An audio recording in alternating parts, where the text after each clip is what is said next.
هو الذي أرسل رسوله بالهدى ودين الحق ليظهره على الدين كله وكفى بالله شهيدا محمد رسول الله والذين معه أشداء على الكفار رحماء بينهم تراهم ركعا سجدا يبتغون فضلا من الله ورضوانا سيماهم في وجوههم من أثر السجود ذلك مثلهم في التوراة ومثلهم في الإنجيل كزرع أخرج شطأه فآزره فاستغلظ فاستوى على سوقه يعجب الزراع ليغيظ بهم الكفار وعد الله الذين آمنوا وعملوا الصالحات منهم مغفرة وأجرا عظيما صدق الله العظيم آمنت بما أنزل الله من كتاب إن الله وملائكته يصلون على النبي يا أيها الذين آمنوا صلوا عليه وسلموا تسليما اللهم صل على محمد وعلى آل محمد وبارك وسلم۔ قرآن پاک کے 26ویں پارے میں 48 نمبر کی صورت شریفہ سورۃ الفتح، اس کی آخری دو آیتیں 28 اور 29 نمبر کی آپ کو سنائی گئی ہیں اور اسی پر صورت مبارکہ مکمل ہو گئی۔ ان دونوں آیتوں کا ترجمہ قریب کچھ اس طرح ہوگا: وہی اللہ جس نے بھیجا اپنے رسول صلی اللہ علیہ وآلہ وسلم کو ہدایت اور دین حق کے ساتھ، تاکہ اسے یعنی اس دین کو غلبہ عطا فرما دے باقی تمام ادیان پر، ہر اس پر اللہ کی گواہی کافی ہے۔ محمد صلی اللہ علیہ وسلم اللہ کے رسول ہیں، اور وہ لوگ جو ان کے ساتھ ہیں وہ انتہائی سخت ہیں کافروں پر، انکار کرنے والوں پر، اور بہت ہی مہربان آپس میں۔ تم انہیں دیکھو گے رکوع میں، سجدے میں وہ تلاش کر رہے ہیں اللہ کا فضل اور اس کی رضا۔ نشان ان کے چہروں پر ان کے سجود کے اثرات، یہ ان کی مثال تورات میں بیان کی گئی تھی، اور ان کی مثال انجیل میں اس طرح بیان کی گئی تھی جیسے کوئی کھیتی ہو اور وہ اپنی کوپل نکالے، پھر وہ مضبوط ہو، پھر وہ موٹی ہو، اور پھر وہ کھڑی ہو جائے سیدھی اپنے تنے پر، کہ جس کو دیکھ کر کسانوں کو تو بڑی خوشی ہو، لیکن انکار کرنے والے جل کے رہ جائیں۔ وعدہ فرمایا ہے اللہ نے ان سب لوگوں سے جو ایمان لے آئے اور عمل صالح کرتے رہے، مغفرت کا بھی اور اجر عظیم۔ جیسا ہمارے ساتھیوں کے حکم پر میں نے پچھلے درس میں بھی آپ سے عرض کیا تھا کہ آج کا یہ جو درس ہے، کیونکہ ولادت رسول صلی اللہ علیہ وآلہ وسلم کی تاریخ بالکل لگی ہوئی ہے، اس لیے ہر سال کی طرح ہر سال ہی ہمارے ساتھیوں کا الحمدللہ یہ طریقہ رہا ہے کہ کچھ مواقع ایسے ہوتے ہیں جب سلسلے وار درس سے ہٹ کر جو سامنے مضمون ہے اس کے تعلق سے کچھ باتیں عرض کی جاتی ہیں۔ اس لیے میں نے ابھی ہمارے ساتھیوں سے پوچھا کہ بھئی جب آپ درس کا جلسہ کر رہے ہیں، یہ درس جیسا 50 منٹ کا ہوگا یا زیادہ؟ نہیں، بولے کتنا ہو؟ میں نے کم سے کم 3 گھنٹے کا بیان تو ہونا چاہیے نا، آپ بیچ میں چائے ناشتے کا بھی بندوبست کر لو۔ بہرحال ایسا نہیں ہوگا۔ یہ آج ان دونوں آیتوں کی روشنی میں نبی کریم صلی اللہ علیہ وسلم کی سیرت مبارکہ، اور یہ وہ آیتیں ہیں جس کے دوسری آیت میں حضرات صحابہ کی وہ مثالیں بیان فرمائی ہیں رب تعالیٰ نے اس قرآن میں، جو ان کی مثالیں تورات اور انجیل میں بیان کی گئی تھیں۔ اب آپ شروع میں یہ انداز فرما لیں کہ تورات اور انجیل میں اگر صحابہ کا اتنا تفصیلی تذکرہ موجود تھا تو خود نبی کریم صلی اللہ علیہ وسلم کا کتنا تفصیلی تذکرہ ہوگا۔ یہی وجہ ہے کہ جب ان لوگوں نے انکار کیا تورات والوں نے اور انجیل والوں نے، تو رب تعالیٰ نے فرمایا کہ یعرفونہم کما یعرفون ابناءہم، اے نبی صلی اللہ علیہ وسلم یہ تو اس نبی کو ایسا پہچانتے ہیں جیسے کوئی اپنے بیٹوں کو پہچانتا ہے۔ اپنی بیٹے کو پہچاننے میں کوئی کبھی غلطی کرتا ہے؟ ممکن نہیں ہے، یعنی اتنا پہچانتے ہیں۔ اب جو انکار ہے وہ ضد ہے، ہٹ دھرمی ہے، اور اس سے بھی زیادہ مناسب لفظ یہ ہے کہ ان کی بد نصیبی ہے، ان کی بدقسمتی ہے۔ اس دنیا کی زندگی میں سب سے بڑی خوش نصیبی کا نام ایمان ہے، اور سب سے بڑی بد نصیبی کا نام کفر ہے اور شرک۔ اب یہ سورہ فتح جو ہے، اس کے نزول کی جگہ جو ہے بالکل مکہ معظمہ سے قافلہ واپس ہو رہا تھا اور وہاں پر ہے، مطلب نزول کی جگہ جو ہے وہ مکے کے آس پاس ہے، لیکن صورت شریفہ مدنی ہے۔ اس لیے کہ آپ کے خادم نے یہ عرض کیا تھا کہ صورتیں کہاں نازل ہوئیں اس سے وہ مکی مدنی نہیں ہوتی، بلکہ کب نازل ہوئیں اس سے مکی مدنی ہوتی، کیونکہ واقع ہجرت کے بعد نازل ہوئیں۔ 6 ہجری میں اللہ کے رسول صلی اللہ علیہ وسلم نے خواب دیکھا، اور وہ خواب یہ تھا کہ آپ اور آپ کے ساتھی عمرہ کر رہے ہیں، طواف کعبہ کر رہے ہیں، کوئی حلق کروا رہا ہے، کوئی قصر کروا رہا ہے۔ آپ نے یہ خواب دیکھا۔ نبی کا خواب جو ہوتا ہے وہ وحی کی ایک شکل ہوتی ہے، یہ خیال رہے، نبی کا خواب جو ہوتا ہے وحی کی ایک شکل ہوتی ہے۔ ہمارا اور آپ کا خواب جو ہوتا ہے وہ ہم لوگ زیادہ کھا لیتے ہیں، ہماری بدہضمی اور سو جو دنیا بھر کا دن بھر خرافات میں ہمارا دماغ خراب رہتا ہے، اور پھر ہمارا یہ موبائل بھی جو اس میں بہت بڑا رول ادا کرتا ہے، یہ سب کی وجہ سے خواب ہوتے ہیں۔ لیکن خواب جو ہوتے ہیں، نبوت کا خواب جو ہے وہ تو وحی کا حصہ ہے، وحی کی ایک قسم ہے۔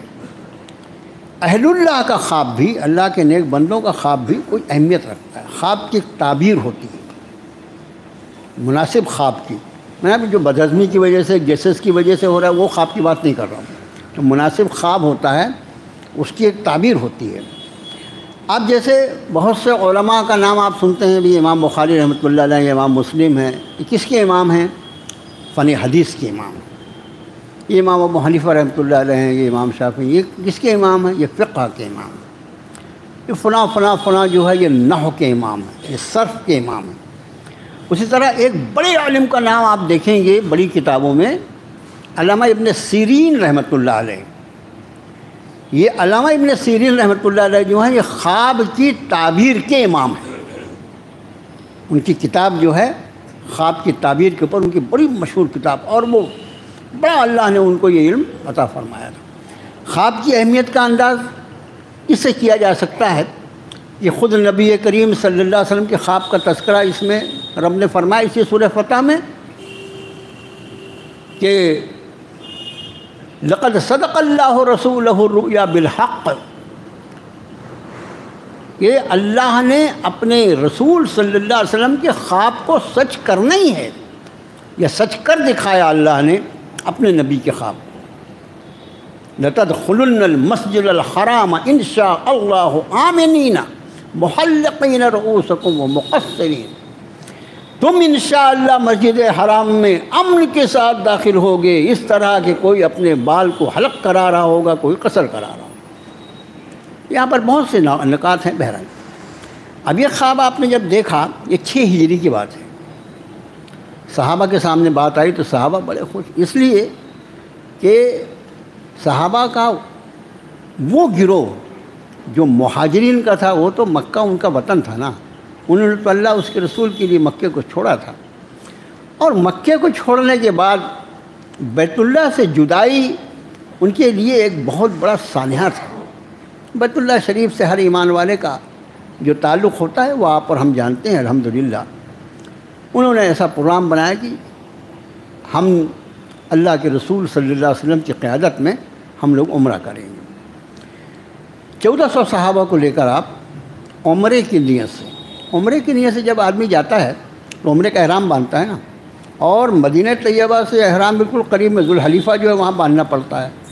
سب سے لمبی جو میقات ہے، یعنی جو احرام باندھنے کی جو جگہ ہے وہ یہ ہے، وہاں سے تقریباً 400 کلومیٹر ہے مکہ معظمہ۔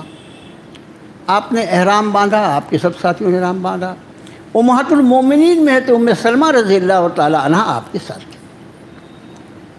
قافلہ روانہ ہوا، مکے والوں کو معلوم ہوا، اچھا وہ برابر جاسوسی کرتے رہتے تھے مکے والے، کیا ہو رہا ہے مدینے میں۔ ان کے بری طرح پٹ گئے تھے بدر میں بھی اور احد میں، اور بالکل یعنی یہ کہنا چاہیے کہ کاورے باورے ہو گئے تھے وہ، لیکن کر کچھ نہیں سکتے تھے۔ اللہ کی مدد تھی اہل ایمان کے ساتھ، اپنے نبی کے ساتھ۔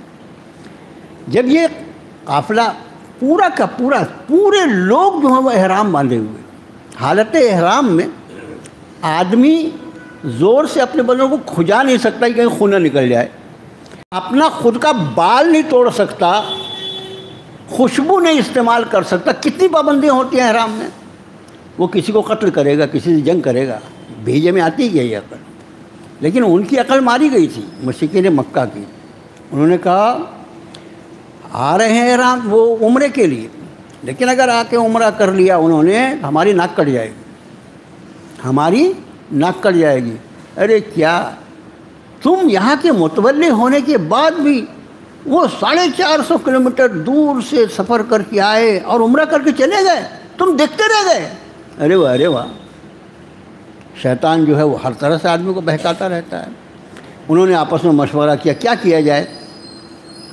ہم عمرہ نہیں کرنے دیں گے، ارے مکے میں داخل نہیں ہونے دیں گے، مکے میں داخل نہیں ہونے دیں گے۔ اور پھر اس کے بعد خالد بن ولید رضی اللہ تعالیٰ عنہ، اس وقت تک وہ ایمان نہیں لائے تھے، ان کی قیادت میں ایک فوجی دستہ آگے بھیجا۔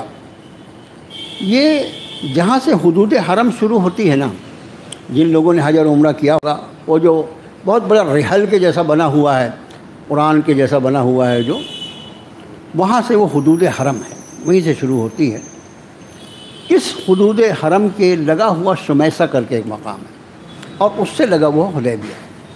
یعنی حدیبیہ یہ سمجھ لیجیے ہمارے اور آپ کے آسانی کے لیے کہ جہاں حدود حرم ہے وہیں پر، اب آپ انداز کریں حدود حرم سے مکہ کتنے دور ہے، وہاں پر روک دیا انہوں نے۔ نہیں، آپ صلی اللہ علیہ وسلم نے فرمایا کہ ہم عمرے کے لیے آئے ہیں، مکے میں داخل ہوں گے، طواف کعبہ کریں گے، سعی کریں گے، اپنے بال حلق کر لیں گے، قصر کر لیں گے، اپنے جانوروں کو قربان کر دیں گے، چلے جائیں گے۔ اب یہ آپ کو لوگ قربانی عمرے میں کیسی ہوتی ہے، بعض کو ایسا سوال ہونے عمرے میں کون سی قربانی؟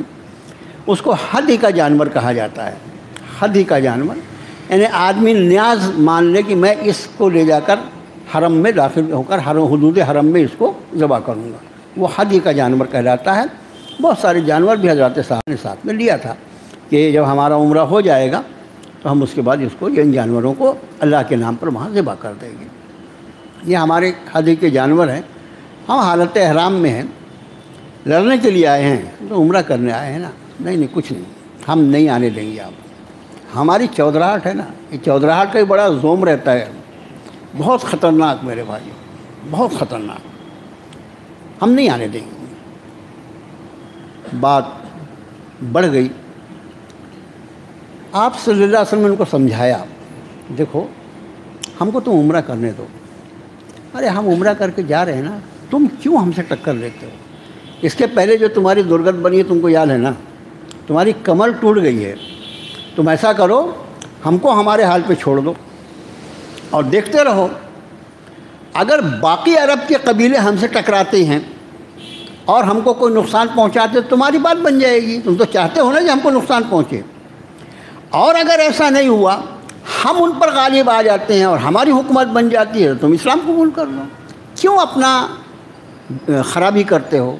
لیکن عقل ماری جائے تو کچھ عقل آتی نہیں۔ اب اس میں یہ ہوا کہ کسی کو مکے میں اندر بھیجو اور وہاں جو کچھ سردار ابھی آئے نہیں ان سے بات چیت کریں۔ حضرت عثمان غنی رضی اللہ تعالیٰ عنہ کو بھیجا گیا۔ مختصر میں بتا رہا ہوں میں، اس لیے کہ پوری آیات کی تشریح ہے اور ان آیات کی تشریح کے لیے یہ واقعہ جاننا ضروری ہے۔ حضرت عمر رضی اللہ تعالیٰ عنہ کا پہلے نام آیا تو عمر نے فرمایا آپ جانتے ہیں اللہ کے رسول صلی اللہ علیہ وسلم میرا کوئی خاندان یہاں ہے نہیں اور میرے ایک نمبر کے دشمن ہیں۔ حضرت عثمان کا خاندان یہاں آباد ہے، بہت طاقتور خاندان ہے، آپ میرا مشورہ ہے کہ حضرت عثمان غنی کو بھیجیں۔ آپ نے فرمایا ٹھیک ہے۔ حضرت عثمان غنی رضی اللہ تعالیٰ عنہ کو بھیجا گیا مکے میں، تو ان کا بڑی قدر تھی، وہاں کے لوگوں نے ان کی بڑی آؤ بھگت کی۔ 3 دن حضرت عثمان غنی رضی اللہ تعالیٰ عنہ مکے میں رہے۔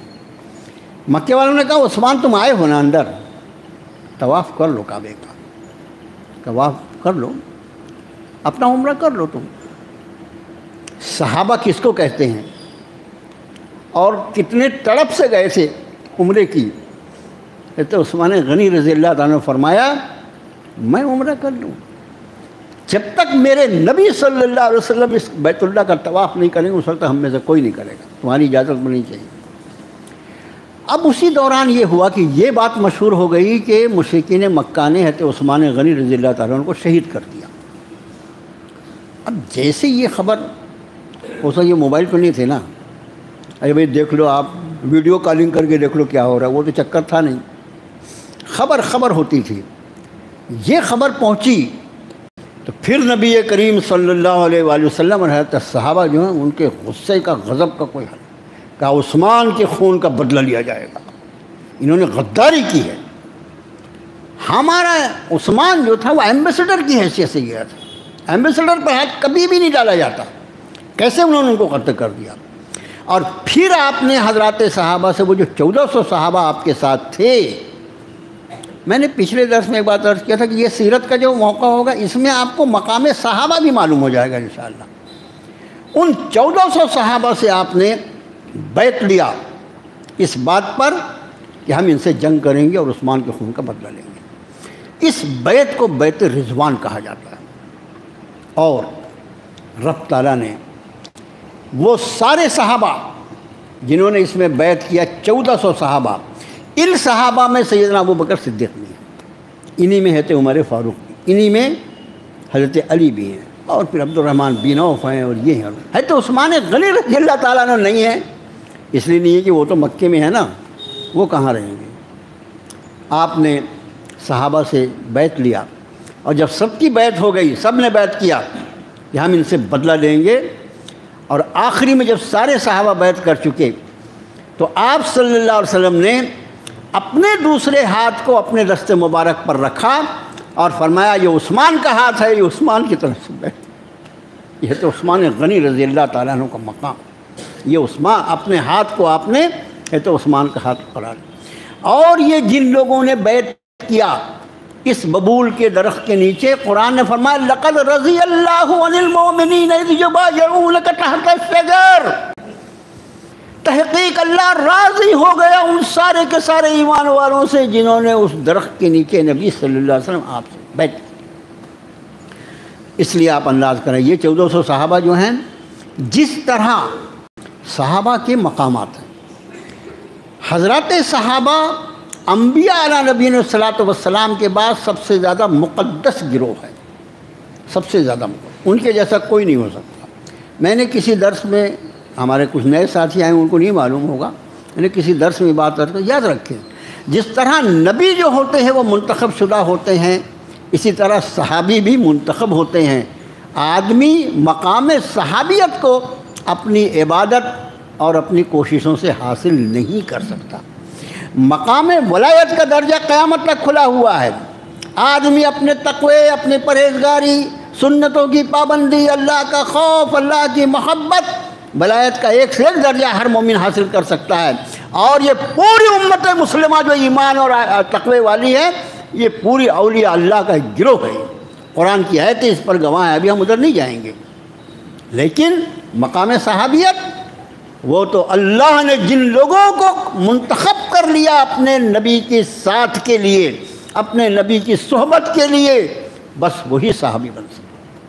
حضرت اویس قرنی رحمۃ اللہ علیہ کا نام آپ نے سنا ہوگا نا، یمن کے رہنے والے تھے۔ انہوں نے عہد رسالت پایا ہے، نبی کریم صلی اللہ علیہ وسلم کا دور پایا ہے۔ والدہ بوڑھی تھی، ان کی خدمت کے لیے حاضر نہیں ہو سکتے۔ ایک مرتبہ امی جان سے اجازت دی، میں زیارت کر کے آتا ہوں اللہ کے رسول صلی اللہ علیہ وسلم۔ آئے اور تقدیر ایسی تھی کہ جب وہ مدینہ آئے تو آپ صلی اللہ علیہ وسلم کسی سفر میں تھے۔ والدہ کو پریشانی ہو جائے گی، ٹھہر نہیں سکتے سے زیادہ، اس لیے بغیر رسول اللہ صلی اللہ علیہ وسلم کی زیارت کیے ہوئے واپس چلے۔ اویس قرنی رحمۃ اللہ، آپ نے سنا ہے ان کا نام، وہ حلوے مانڈے وہ سب چکر جو ہے نا وہ جانے، لیکن بس یہ اویس قرنی۔ آپ انداز کریں کہ عہد رسالت پانے کے بعد بھی مقام صحابیت نہیں ملا، اور اس کے بعد ان کا جو مقام ہے، حضرت ابوبکر حضرت عمر سے آپ نے فرمایا تھا کہ میرے بعد اویس قرنی سے ملاقات کرنا اور ان سے کہنا میرے امت کے لیے دعا کرے۔ وہ مقام اویس قرنی، لیکن مقام صحابیت نہیں ملی۔ صحابی جو ہیں وہ چنندہ ہیں۔ بعض فرقے، میں اس پر اتنا زور اس لیے دے رہا ہوں میرے مسلمان بھائیوں، اور آج کل یہ جو سوشل میڈیا ہے نا، اس میں تو اتنی بکواس، اور کوئی کچھ بھی بکتا ہے، اپنی اپنی خمار نکلنے کے لیے ایک اچھا گراؤنڈ مل گیا، جو بولو کون پکڑنے والا ہے تم کو۔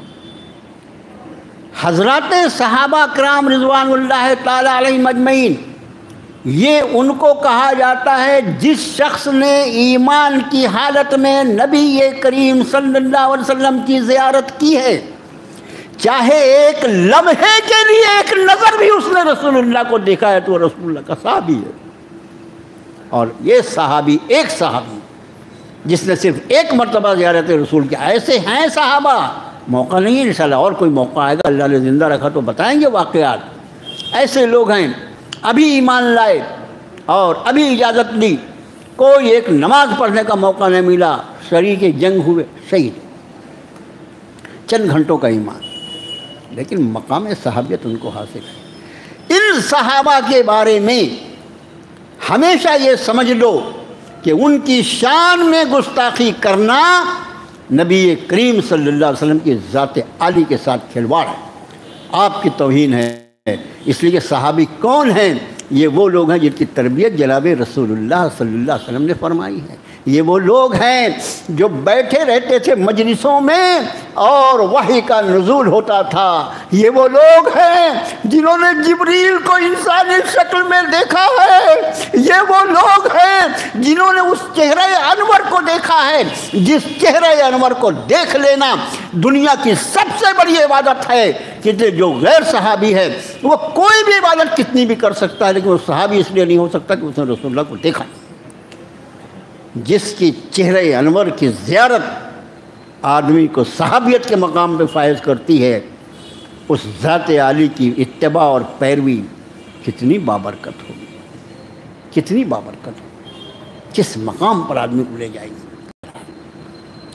آپ نے بیعت لیا، سارے صحابہ حضرت عثمان غنی کی طرف سے آپ نے، لیکن بعد میں یہ معلوم ہے کہ خبر جھوٹی۔ مکے والے بھی اندر سے ڈرے ہوئے تھے۔ کبھی کبھی کیا ہوتا ہے، آدمی اندر سے ڈرا رہتا ہے، اوپر سے بہت بہادری بتاتا ہے، تو ڈرے ہوئے تھے۔ انہوں نے آپس میں مشورہ کیا، آ گئے ہیں نا تو کوئی صلح کر لو، ہم بھی ان پر حملہ نہ کریں، یہ بھی ہم پہ حملہ نہ کریں۔ بہت اچھی بات ہے، صلح کر لو۔ صلح کرنے کے لیے آئے، صلح ہونا شروع ہوئی۔ کیا بات کی صلح ہوگی؟ اس سال آپ عمرہ نہیں کریں گے، واپس جائیے، اگلے سال آ کے 3 دن کے لیے مکے میں قیام کرنا، اس وقت عمرہ کر لیں، اس عمرے کی قضا کر لینا، اپنے جانور ذبح کرو، احرام کھولو اور جاؤ۔ دوسری شرط، ہمارا کوئی آدمی، مکے والے بولتے ہیں، ہمارا کوئی آدمی اگر تمہارے طرف چلا گیا تو تم اس کو واپس کر دو گے۔ میں نے بڑے غور سے سنے، ہمارا کوئی آدمی تمہاری طرف چلا گیا تو تم اس کو واپس کر دو گے، تمہارا کوئی آدمی ہمارے یہاں آ گیا تو ہم اس کو واپس نہیں کریں گے۔ یہ شرط، یہ شرائط، 3 شرائط خاص تھی۔ پھر لکھ لو، دیکھ لو بھائی، تحریر شروع ہوئی. حضرت علی کرم اللہ وجہ جو تھے وہ لکھ رہے تھے. جب صلح ہو رہی ہے تو دو لوگوں کے درمیان ہے نا، تو ایک طرف تو جناب رسول اللہ صلی اللہ علیہ وسلم، دوسری طرف مشرکین مکہ کا نام آئے گا. آپ نے فرمایا لکھو یہ صلح نامہ ہے محمد الرسول اللہ صلی اللہ علیہ وسلم اور مکے کے سرداروں کے درمیان. نہیں، رسول اللہ ہم نہیں مانتے. آپ اگر ہم آپ کو رسول اللہ مانتے تو جھگڑے کیا تھا؟ لفظ رسول اللہ ہم نہیں برداشت کر سکتے. اب جب تک حضرت علی کرم اللہ وجہ محمد الرسول اللہ لکھ چکے تھے. رسول اللہ کو کاٹ دو، خالی محمد بن عبداللہ لکھو. ہم آپ کو رسول مانتے ہیں اللہ کا، یہ تو سارا جھگڑا ہے. آپ نے فرمایا علی کہاں رسول اللہ کہاں ہے؟ اس کو کاٹ دو، محمد بن عبداللہ کاٹو. حضرت ابو بکر کہتے ہوئے نہیں ہرگز نہیں ہو سکتا، رسول اللہ پر قدم نہیں چلے گی، جو ہوگا تلوار فیصلہ کر لے گی. چپ رہو. سے علی جو کاتب تھے اس صلح حدیبیہ کے، کہ اللہ کے رسول صلی اللہ علیہ وسلم آپ کے ہر حکم پر میرا سر خم ہے، لیکن علی کی مجال نہیں ہے کہ رسول اللہ پر قلم چلائے. مجھ سے نہیں ہو سکتا کہ میں اس پہ قلم چلاؤں اللہ کے رسول. آپ نے قلم اپنے دست مبارک میں پکڑا اور رسول اللہ پر لکھو محمد بن عبداللہ.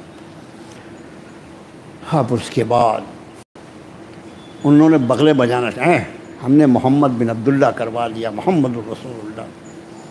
اور اس کے بعد یہ آیتیں نازل ہوئی. پہلی آیت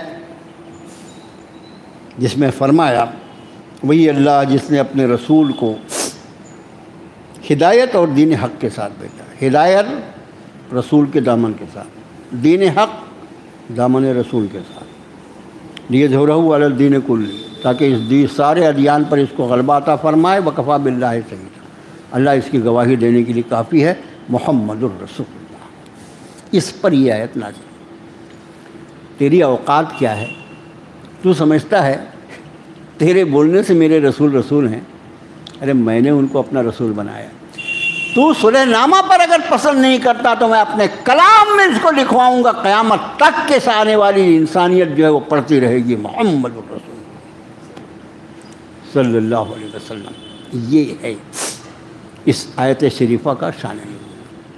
اب صلح ہو گئی، دستخط ہو گئے.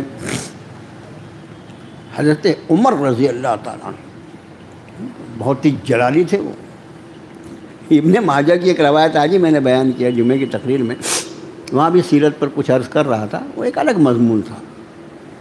یہ ابن ماجہ نے ایک روایت نقل کی ہے کہ عمر جس راستے سے نکلتے ہیں شیطان اس راستے سے کترا کے نکل جاتا ہے. اتنا گھبراتا ہے، شیطان بھی گھبراتا ہے ان سے. اگر دکھ گیا نا ایک تاڑ سے ایک مارے گے اوپر سے مجھے، اتنا ڈرتا ہے ان سے. کہتے عمر سارے صحابہ کا ایک سے ایک شان ہے، سب الگ الگ عظمتیں ہیں ان کی. حضرت عمر رضی اللہ تعالیٰ عنہ کا جلال، اللہ کے رسول صلی اللہ علیہ وسلم، اے اللہ کے رسول صلی اللہ علیہ وسلم، کیا آپ اللہ کے رسول نہیں ہیں؟ ایک ایک جملہ سنو، کیا آپ اللہ کے رسول نہیں ہیں؟ میں عمر بے شک میں اللہ کا رسول ہوں. کیا ہم حق پر اور وہ باطل پر نہیں ہیں؟ آپ نے فرمایا بے شک ہم حق پر اور وہ باطل پر ہیں. اے اللہ کے رسول صلی اللہ علیہ وسلم، ان کے مقتول جہنم میں اور ہمارے مقتول جنت میں نہیں ہیں؟ فرمایا یقیناً ان کے مقتول جہنم میں اور ہمارے مقتول جنت میں ہیں. تو پھر ہم اتنا دب کے کیوں یہ معاہدہ کریں؟ کیوں کریں یہ معاہدہ؟ ان کا آدمی آئے تو ہم واپس کر دیں اور ہمارا آدمی جائے تو وہ واپس نہ کریں. کیوں ہم اتنا دب کے کریں؟ فرمایا عمر میں اللہ کا نبی اور رسول ہوں، اور میں جو کچھ کرتا ہوں اللہ کے حکم کے مطابق کرتا ہوں. حضرت عمر خاموش ہو گئے. پھر حضرت ابوبکر صدیق کے پاس گئے، ان سے بھی یہ بات کہی. حضرت ابوبکر نے فرمایا کیا جواب دیا آپ نے؟ فرمایا آپ نے فرمایا میں اللہ کا رسول ہوں. کہنے عمر خاموش ہو، ہوش میں آؤ، کیا کہہ رہے ہو تم؟ جو کچھ اللہ کے رسول صلی اللہ علیہ وسلم فیصلہ فرمائے وہ وحی الہی کی روشنی میں ہے. اس پر کوئی اعتراض نہیں کرو۔ اب آپ نے سب کو حکم فرمایا اپنے اپنے بال منڈا لو اور اپنے جانور جنہوں لائے اس میں ذبح کر ڈالو، قربانی کر لو۔ حضرات صحابہ پر اس موقع پر دیکھو ایک لفظ اردو میں بلکہ عربی لفظ ہے اصل میں، مبہوت ہونا۔ کبھی کبھی حالات ایسے آتے ہیں کہ آدمی اس کے سارے حواس گم ہو جاتے ہیں، جیسے اللہ نہ کرے کسی بہت عزیز کی اچانک موت کی خبر آ جائے، اور کچھ ایسا ہو، کبھی کبھی بڑی خوشی کی خبر آ جائے تو آدمی مبہوت ہو جاتا ہے، اس کی آنکھیں کھلی رہتی ہے، بظاہر دیکھتا رہتا ہے لیکن ایسا لگتا ہے کچھ سن نہیں رہا، بالکل ساکت جامد۔ سارے صحابہ مبہوت ہو۔ آپ نے فرمایا اپنے اپنے حلق کروا لو، جانوروں کی قربانی کر لو، کوئی جگہ سے ہلا نہیں۔ اللہ کے رسول صلی اللہ علیہ وسلم قلب انور بہت تکلیف ہوئی۔ آپ گئے حضرت ام سلمہ رضی اللہ عنہ جو ام المومنین آپ کے ساتھ تھی، اور جا کے عرض کیا، جا کے کہا، فرمایا ام سلمہ پہلا مرتبہ ہے، پہلا ہے یہ زندگی میں نے سب کو حکم دیا کہ جا کے اپنے اپنے حلق کروا لو، جانور کوئی ہل نہیں رہا ہے۔ کیا ہماری مائیں بھی ہوتی ہیں؟ انہوں نے کہا اللہ کے رسول صلی اللہ علیہ وسلم ایک بات عرض کروں، میرا مشورہ یہ ہے کہ آپ جائیں حجام کو بلا کے آپ اپنا سر کی حلق کروا لیں، اپنا جانور ذبح کر دیں اور پھر دیکھیے کیا ہوتا ہے۔ ام سلمہ کے مشورے پر آپ تشریف لائے باہر، حجام کو بلایا، میرے سر کا حلق کرو۔ اس نے حلق کرنا شروع کیا۔ جیسے ہی آپ کو حلق کرتے ہوئے دیکھا تو صحابہ پر ایک دم جو وہ مبہوت ہونے کے ارے یا اللہ، اللہ کے رسول صلی اللہ علیہ وسلم حلق کروا رہے ہیں، ہم بیٹھے ہیں۔ سارے کے سارے کھڑے ہو گئے، پھر ایک دوسرے کا حلق۔ یہ خیال رہے احرام کی حالت میں، یہ بہت سے لوگ ابھی عمرے کا تو ماشاءاللہ بہت چلن ہے، احرام کی حالت میں جب احرام کھولنا ہو تو اس وقت جو شخص احرام میں ہے وہ بھی دوسرے کی حلق کر سکتا ہے، اس کی حجامت کر سکتا ہے۔ دوسرا حالت احرام میں ہونے کے بعد بھی وہ خود اپنے ہاتھ سے اپنی بھی چاٹی بنا سکتا ہے، دوسرے کی بھی چاٹی بنا سکتا ہے، اس کے احرام پر اس سے کوئی اثر نہیں پڑے گا۔ صحابہ نے جیسے دیکھا تو سب ایک دوسرے کا اپنے حلق کرنے لگے، کوئی قصر کرنے لگا، اور جانوروں کو ذبح کیا، اور اس کے بعد قافلہ روانہ ہو گیا۔ قافلہ روانہ ہوا، صحابہ کے دل تو بالکل عجیب و غریب کیفیت تھی۔ تھوڑی دور گیا تھا کہ یہ پوری سورہ فتح جو وہ نازل ہوئی، اِنَّا فَتَحْنَا لَكَ فَتْحًا مُبِينًا، ہم نے تم لوگوں کو، تمہیں ہم نے فتح مبین عطا فرما دی۔ یا اللہ، صحابہ کا دل جو ہے وہ عجیب کیفیت ہے۔ رب تعالیٰ فرما رہے ہیں اِنَّا فَتَحْنَا لَكَ فَتْحًا مُبِينًا، اے نبی صلی اللہ علیہ وسلم ہم نے آپ کو فتح مبین عطا فرما دی۔ لیکن وہ صحابہ تھے، صحابہ جو رب نے نازل فرمایا وہ حق۔ حضرت عبداللہ ابن مسعود رضی اللہ تعالیٰ عنہ، حضرت عمر فاروق رضی اللہ تعالیٰ عنہ، سیدنا صدیق اکبر رضی اللہ تعالیٰ عنہ، یہ سب فرماتے ہیں تم سب کے سب فتح مکہ کو فتح کہتے ہو، ہم صلح حدیبیہ کو فتح کہتے ہیں، اس لیے کہ اسی صلح حدیبیہ کی بنیادوں پر اللہ نے فتح مکہ کروایا۔ 6 ہجری کا یہ واقعہ ہے، 6 ہجری کا یہ واقعہ ہے۔ 2 سال، اچھا جو صلح نامہ تھا وہ 10 سال کے لیے لکھا ہوا تھا، 10 سال نہ جنگ معاہدہ، ہم کسی سے جنگ نہیں کریں گے، جو چاہے وہ ہمارے ساتھ آ جائے، دوسرا جو چاہے وہ آپ کے ساتھ چلا جائے۔ 10 سال کے لیے معاہدہ کیا گیا تھا، 2 سال ہی پورے ہوئے، ان کی طرف سے معاہدہ ٹوٹ گیا، مکے والوں کی طرف سے۔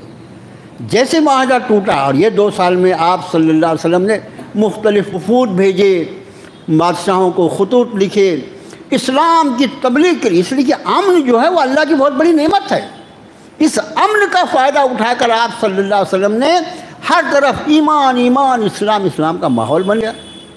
اور 2 سال کے بعد جب انہوں نے معاہدہ توڑا تو اس کے بعد خود ہی ان کو ارے کیا ہوا، ابو سفیان کو بھیجا، ارے جاؤ درخواست کرو کہ ہم سے غلطی ہو گئی۔ آپ نے کچھ نہیں فرمایا، کچھ نہیں، معاہدے میں لکھا تھا نا نہیں توڑنا ہے تم کو، تم نے توڑے نا، معاہدہ ختم ہو گیا۔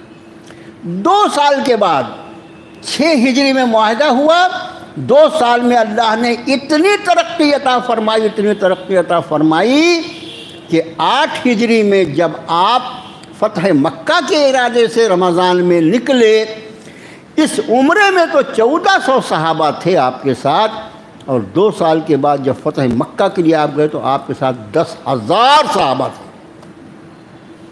تاریخ کی ایک حقیقت۔ اور یہ برکت کس کی تھی؟ صلح حدیبیہ کی۔ اسی کے بیچ میں 7 ہجری میں اللہ نے خیبر فتح کروا دیا۔ خیبر فتح ہوا تو یہودیوں کا گڑھ تھا، وہ بہت مال وہاں سے ہاتھ آیا، اور یہ غنیمت تقسیم ہوئی۔ الحمدللہ ایمان والوں کی معاشی حالت بھی خوب سدھر گئی، اور اس کے بعد 8 ہجری میں اللہ نے فتح مکہ کروا دیا۔ یہ ہے ان آیات بینات کے نزول کا بیک گراؤنڈ۔ اب سماعت فرمائیے۔ فرمایا محمد الرسول اللہ، محمد صلی اللہ علیہ وسلم اللہ کی رسول ہے۔ ایک بات آپ کو اور یاد دلا دوں میں کہ آپ کا اسم مبارک 2 ہے، جو مشہور نام جو ہے، ویسے آپ کے بھی 99 نام ہیں، مشہور نام جو ہے قرآن میں بھی آیا ہے وہ محمد بھی ہے اور احمد بھی ہے۔ حضرت شاہ صاحب رحمۃ اللہ علیہ فرماتے ہیں کہ محمد یہ نام ہے جو زمین پر مشہور ہے، اور احمد وہ نام ہے جو آسمان پر مشہور ہے۔ آپ کا دونوں نام قرآن میں آئے ہیں، مگر ایک خاص بات ہے، دوسرے انبیاء علیہ نبی صلی والسلام کے نام جو قرآن میں آئے ہیں وہ یا کے ساتھ بھی آئے ہیں، جیسے وما تلک بیمینک یا موسیٰ، یہ سورۃ طٰہٰ کی آیت ہے، یا موسیٰ، اے موسیٰ تمہارے ہاتھ میں کیا ہے؟ عارض عن ھذا یا ابراہیم عارض عن ھذا، اے ابراہیم اس معاملے کو جان لو، بات نہیں کرنا اس پر۔ تو یا کے ساتھ سارے انبیاء کے نام قرآن میں آئے، لیکن جناب رسول اللہ صلی اللہ علیہ وسلم کا اسم مبارک یا کے ساتھ نہیں ہے۔ یا محمد یا احمد یہ پورے قرآن میں کہیں نہیں۔ جب یا آیا تو وہاں بجائے آپ کے اسم مبارک کے رب تعالیٰ نے آپ کی کنی، آپ کے کسی لقب کے ساتھ آپ کو آواز دی، یا ایھا المزمل، اے کپڑے میں لپٹنے والے، یا ایھا المدثر، اے چادر میں لپٹنے والے۔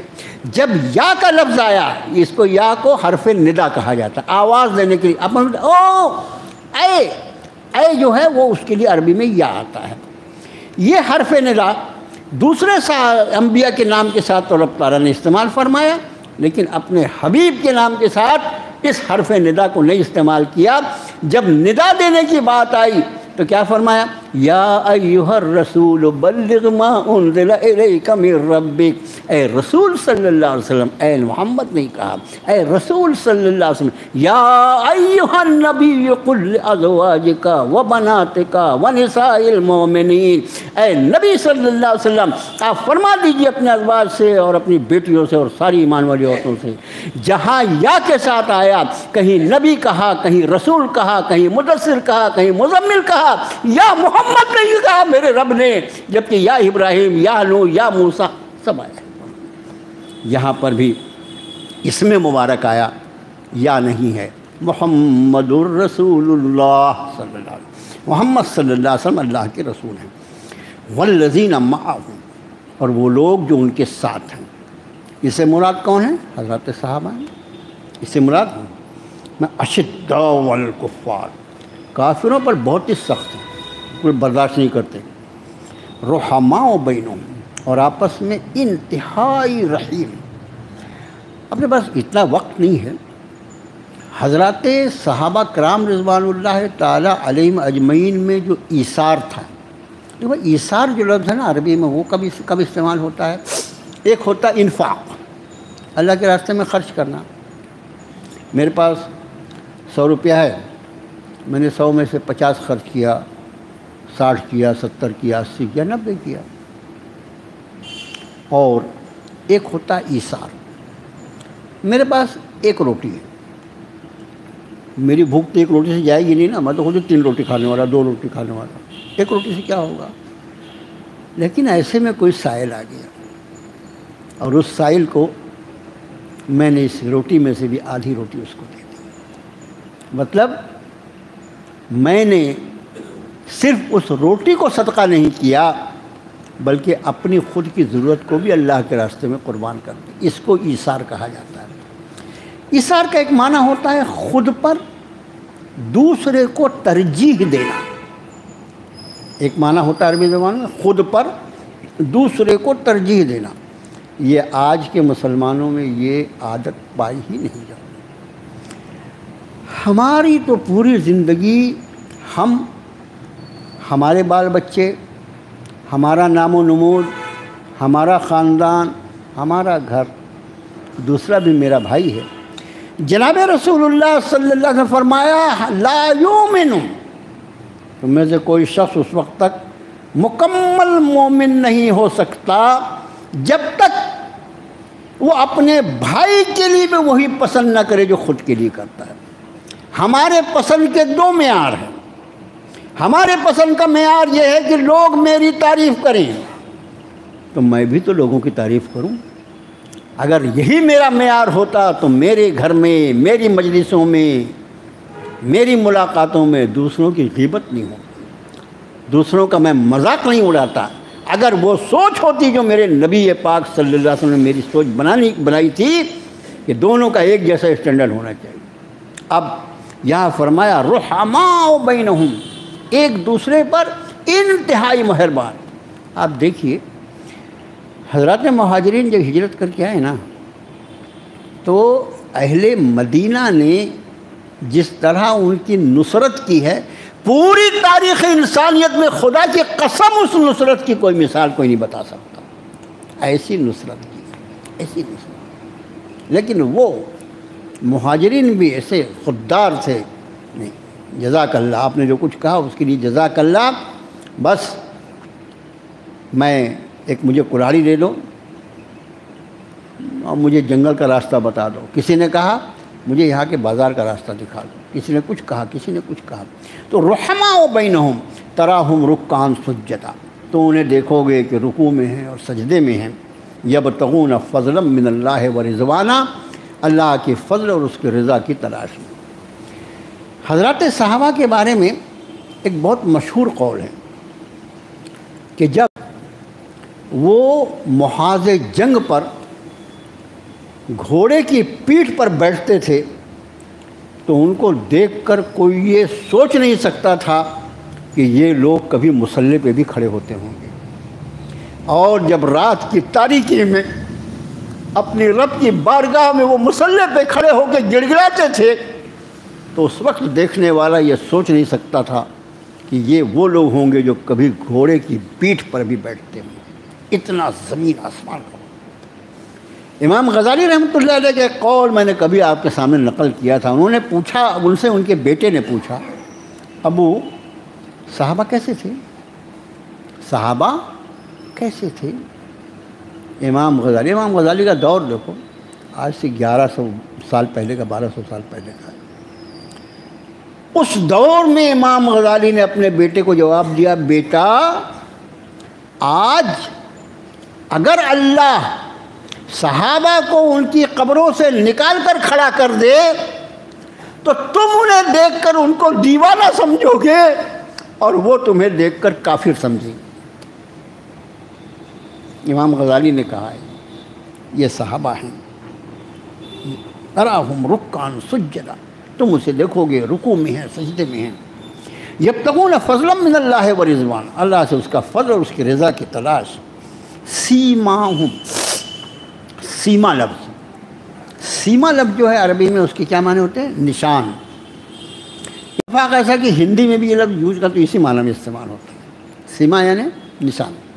سیماہم، ان کا نشان، ان کی پہچان، ان کی پہچان فی وجوہہم من اثر السجود، ان کے چہروں پر جو سجدے کے آثار ہیں وہ ان صحابہ کی پہچان۔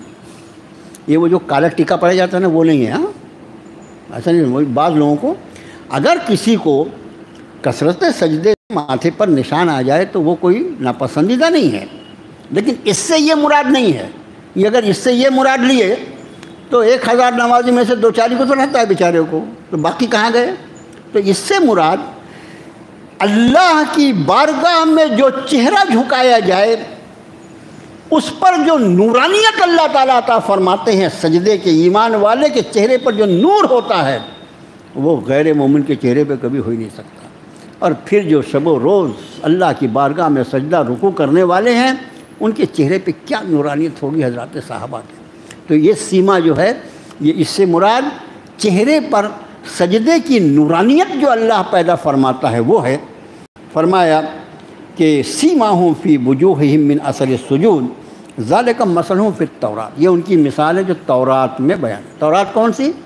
جو جناب موسیٰ کلیم اللہ کو رب نے عطا فرمائی تھی۔ اس کا معنی کہ تورات میں اتنی تفصیلی ان کا تذکرہ تھا، اور خدا جانے کیا کیا تذکرہ ہوگا۔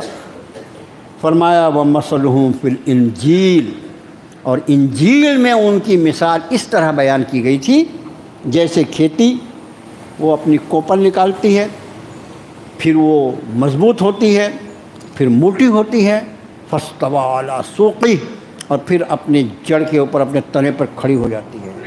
کہاں تو ایک ایک فرد اللہ کے رسول صلی اللہ علیہ وسلم کی محنت سے مکے میں ایمان، ایک ایک آدمی، کئی دن کے بعد ایک ایک آدمی ایمان لاتا ہے۔ اور کہا رأیت الناس یدخلون فی دین اللہ افواجا، آپ دیکھیں گے کہ لوگ آپ اللہ کے دین میں فوج در فوج داخل ہو۔ فرمایا یوجب الذرا، اب جب اللہ نے ان کو یہ طاقت، یہ قوت، یہ فتح مندی عطا فرمائی تو یوجب الذرا، جو کاشتکار ہے وہ خوش ہو گیا دیکھ کے، واہ میری محنت وصول ہوئی۔ لیغیظ بہم الکفار، لیکن کافر جو ہے وہ جل بھن کے رہ گئے۔ میں نے ابھی ایک آدھ درس پہلے آپ سے عرض کیا کہ کفر اور شرک اس کا ایمان والوں سے کوئی جوڑ بیٹھ ہی نہیں سکتا، وقتی طور پر چاہے کچھ دکھائی دے، لیکن قرآن نے اس کا انکار کیا ہے۔ جو قرآن ہے وہ حرف آخر مان کے چلیں۔ اب فرمایا وعد اللہ الذین آمنوا وعملوا الصالحات منہم مغفرۃ واجرا عظیما، ان سارے کے سارے صحابہ، بات کہاں سے شروع ہوئی تھی؟ بات شروع ہوئی تھی والذین معہ، وہ لوگ جو ان کے ساتھ ہیں، معہ میں ہو کی ضمیر جناب رسول اللہ صلی اللہ علیہ وسلم ہیں۔ جو لوگ آپ صلی اللہ علیہ وسلم کے ساتھ ہیں، یعنی جو آپ کے صحابہ ہیں، ان کی مثال اللہ نے تورات میں یوں بیان فرمائی تھی، انجیل میں یوں بیان فرمائی تھی، اور پھر آخری میں ارشاد فرماتے ہیں کہ وعد اللہ الذین آمنوا وعملوا الصالحات، یہ سارے کے سارے ایمان والے اور عمل صالح کرنے والے ہیں، منہم مغفرۃ واجر عظیما، ان سب کے لیے اللہ نے مغفرت اور اجر عظیم کا وعدہ فرمایا۔ سارے کے سارے صحابہ، ان کے لیے رضوان اللہ تعالی علیہم اجمعین، ان کے مقامات الگ الگ ہیں۔ صحابہ کے مقامات، جیسے میں نے بیچ میں وہ مضمون آیا تھا، تھوڑا سا وقت ہے اسے میں آپ سے عرض کر دوں کہ صحابہ میں سب سے افضل ترین صحابہ جو ہیں وہ 4 خلفائے راشدین ہیں، اور ان کی بھی افضلیت جس سیریل میں وہ خلافت کے مقام پر اللہ نے ان کو فائز فرمایا، اسی سیریل کے اعتبار سے گویا سب سے زیادہ صحابہ میں افضل ترین حضرت ابوبکر صدیق رضی اللہ عنہ، ان کے بعد سیدنا عمر فاروق، ان کے بعد حضرت عثمان غنی ہیں، اور ان کے بعد حضرت علی رضی اللہ عنہ۔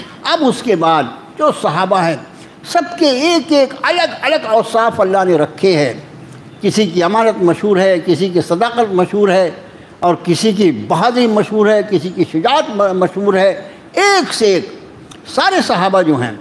مگر یہ 4 صحابہ جو ہیں اس پر پوری امت مسلمہ کا اتفاق ہے کہ یہ 4 صحابہ درجے میں باقی سارے صحابہ پر۔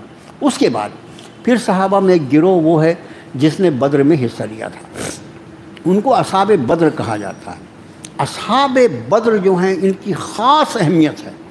بعض علماء کہتے ہیں کہ بلکہ حدیث شریف میں بھی ہے، مطلب حدیث مبارکہ میں جو روایتیں ملتی ہیں کہ خلفائے راشدین جو اہل ایمان کے لیے وظیفے طے کرتے تھے وہ یہ دیکھتے تھے یہ بدری صحابی ہے کیا؟ بدری صحابی کا خاص مقام ہے۔ کیا مقام ہے بدری صحابی کا؟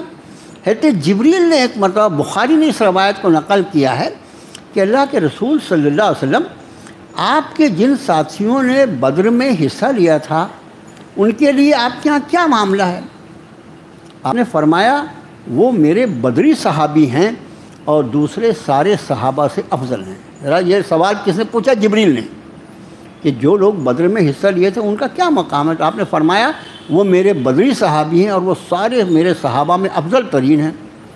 حضرت جبریل نے کہا اسی طرح جن فرشتوں نے غزوہ بدر میں اللہ کے حکم سے شرکت فرمایا تھا وہ فرشتے بھی سارے فرشتوں میں سب سے افضل ہیں۔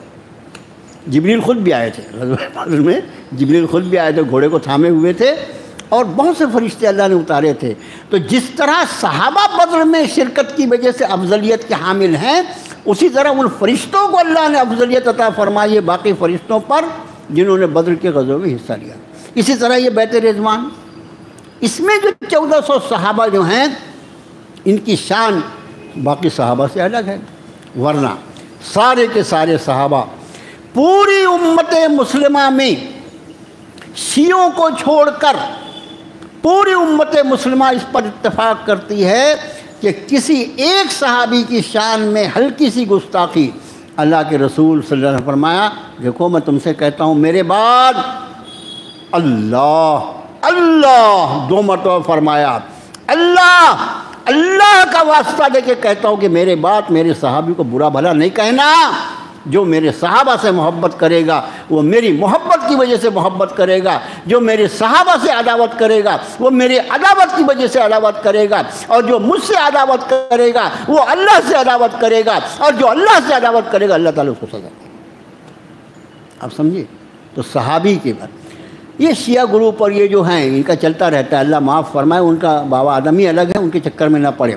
صحابہ کی بہت قدر، ان صحابہ میں سے جو میرے پاس تھوڑا سا وقت ہے، یہ صحابہ جو تھے یہ رسول اللہ کے تربیت یافتہ تھے۔ کیسے تھے؟ ایک واقعے پر انشاءاللہ درس پورا کر دیتے ہیں۔ حضرت عمر فاروق رضی اللہ تعالیٰ عنہ کا دور خلافت ہے۔ آپ کا دور خلافت جو ہے حضرت ابوبکر صدیق رضی اللہ تعالیٰ عنہ کا 2 سال کچھ مہینے، اس کے بعد حضرت عمر فاروق کا دور خلافت ہے۔ آپ کا جو انتخاب ہوا تھا وہ شورا کی طرف سے ہوا، ایک شورا مقرر کی گئی تھی صحابہ کی، انہوں نے حضرت عمر فاروق رضی اللہ تعالیٰ عنہ کو اپنا خلیفہ مقرر تقریباً 10 سال تک خلافت کی، اور تقریباً 90 لاکھ مربع میل پر اس وقت اسلامی حکومت قائم ہوئی جو حضرت عمر خلیفہ تھے، وہ شخص ہیں۔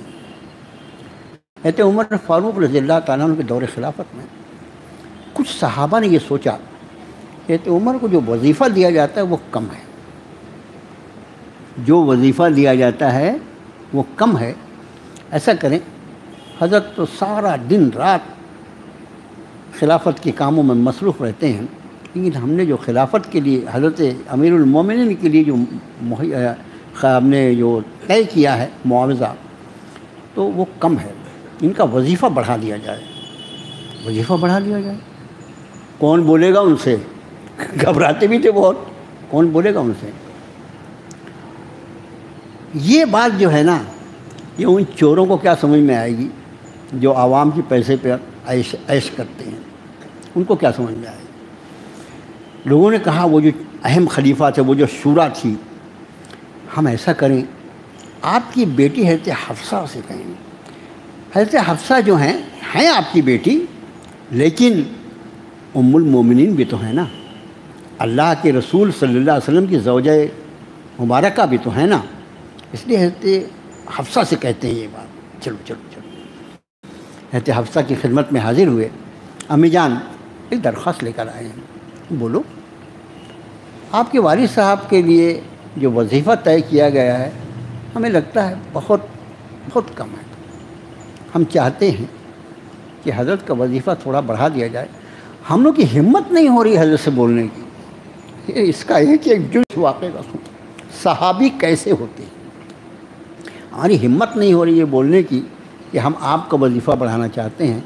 آپ ان کی بیٹی بھی ہیں اور رسول اللہ صلی اللہ علیہ وسلم کی زوجہ محترمہ بھی ہیں، آپ بیٹی ہیں، اس حساب سے آپ کا حق ہے، اور زوجہ رسول ہیں، اس حساب سے آپ ان کے نزدیک بھی اسی طرح محترم ہیں جس طرح ہمارے لیے محترم ہیں۔ ہماری درخواست ہے کہ آپ ان سے یہ بات کہیے کہ ہم لوگوں نے مل کر یہ طے کیا ہے اور درخواست کی ہے کہ ان کا وظیفہ تھوڑا سا بڑھا لیا جائے۔ حضرت حفصہ نے اپنے والد سے کہا، ابا جان فلاں فلاں فلاں آئے تھے، وہ یہ درخواست لے کر آئے تھے کہ آپ کا وظیفہ بڑھا دیا جائے، آپ بہت قسم پرسی میں، بہت تنگی سے آپ کی زندگی چل رہی ہے۔ بیٹی بھی تھی نا، آپ نے فرمایا حفصہ تو نے تو رسول اللہ صلی اللہ علیہ وسلم کے ساتھ زندگی گزاری ہے نا، ذرا مجھے یاد دلا، بتا کہ رسول اللہ صلی اللہ علیہ وسلم کا سب سے بہتر لباس کون سا تھا؟ تو حفصہ نے فرمایا ایک یمنی چادر تھی، ایک یمنی چادر تھی جو جمعے کے دن آپ زیبتن فرمایا کرتے تھے، کوئی وفد آتا تھا باہر کا تو آپ اس کو پہن لیا کرتے تھے، یہ یمنی چادر ہی آپ کا سب سے اچھا لباس تھا۔ فرمایا آپ صلی اللہ علیہ وسلم کا سب سے بہتر بستر کون سا تھا حفصہ؟ کہا حضرت حفصہ نے ایک ٹاٹ تھا، اسی ٹاٹ کے ایک حصے پر آپ سوتے تھے اور دوسرے حصے کو اوڑھ لیتے تھے۔